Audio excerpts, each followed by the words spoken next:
Hey my friend, today I'm going to show you how to create polymeters on guitar for your ambient guitar music or math rock or to sound like Tool. This is going to be a super fun lesson and we're going to create something that sounds like this.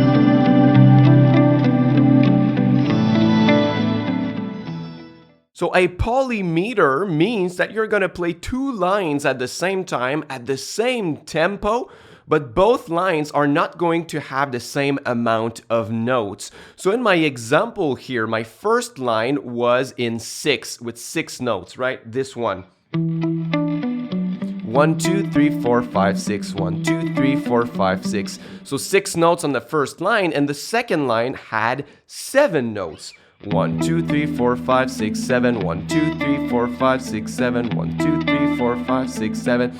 And by superimposing both lines on top of one another, they are going to slightly offset at each repetition more and more until they eventually fall back on the same beginning a few bars later. So actually, I'm going to give you a visual representation of that so that you can understand it better. So as you can see here, I have my line in red, which is my line in 6, and I have 8 bars of that. 1, 2, 3, 4, 5, 6, 7, and 8 bars. And I am superimposing my line in green, which is in 7s.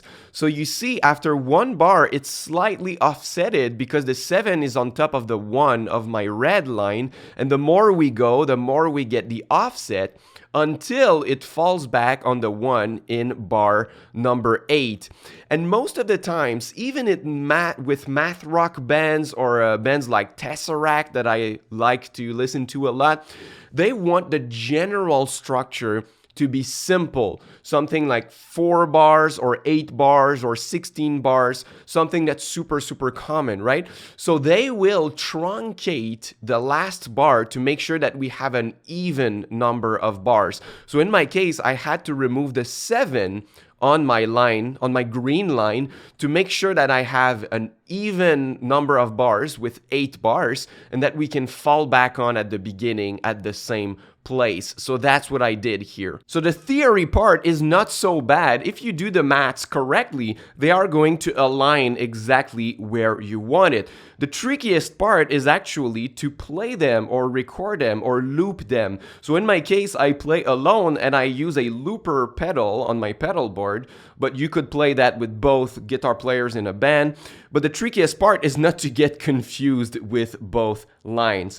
So for the first line, what I recommend is to count the number of bars that you need, because you need to make sure that the first time you have exactly the number of bars that you need. If not, that's not gonna align exactly where you want, and that's not going to work.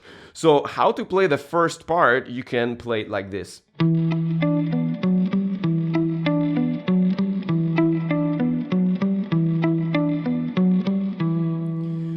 Right, so I'm gonna leave the fingering out to you. Maybe you are more comfortable doing a little roll with your fingers or using different fingers, but you can learn it if you want to practice recording polymeters like I'm going to do here. So what I would do, instead of counting 1, 2, 3, 4, 5, 6, I would actually count the number of bars that I need. So I need 8 bars for this one. So I'm gonna count 1, 2, 3. You get what I mean, just to make sure that you have the right amount of bars. So I'm going to record it in my looper with that technique in mind. 1, 2, 3, 4, 5, 6, 7, and 8, and loop. So now it's looping and I have exactly the amount of bars that I need. Now the trickiest part is to record the second part in sevens without getting confused. So for this one, you can really count up to 7 in your head each time, and you have to focus on what you're playing and counting it in your head and kind of disregard the first part because you can get confused really easily.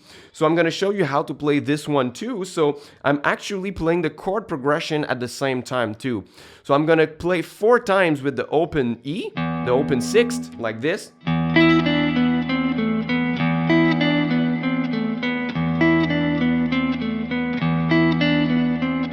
So 1, 2, 3, 4, 5, 6, 7, and once again, I'm going to use a little palm mute too.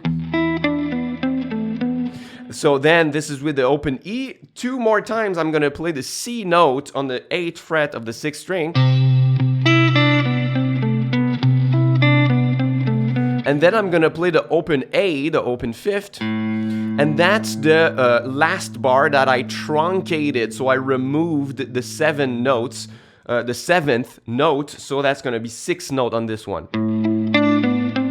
So 1, 2, 3, 4, 5, 6, and back to the top. So if I play it all, it's going to sound like this. 1, 2, 3, 4, 5, 6, 7. 1, 2, 3, 4, 5, 6, 7. 1, 2, 3, 4, 5, 6, 7. 1, 2, 3, 4, 5, 6, 7. 1, 2, 3, 4, 5, 6, 7. 1, 2, 3, 4, 5, 6. Beginning. Right? So now I need to count that in my head, and I'm gonna do it with my voice so you can hear it and kind of disregard the other loop to make sure that it's going to work. So let's try that. 1, 2, 3, 4, 5, 6, 7. 1, 2, 3, 4, 5, 6, 7. 1, 2, 3, 4, 5, 6, 7. 1, 2, 3, 4, 5, 6, 7. 1, 3, 4, 5, 6, 7. 1, 2, 3, 4, 5, 6, 7. 1, 2, 3, 4, 5, 6, 1. So now they're playing at the same time. And eventually they're gonna fall back in at the same time at the end. 2, 3, 4, 5, 6, 1.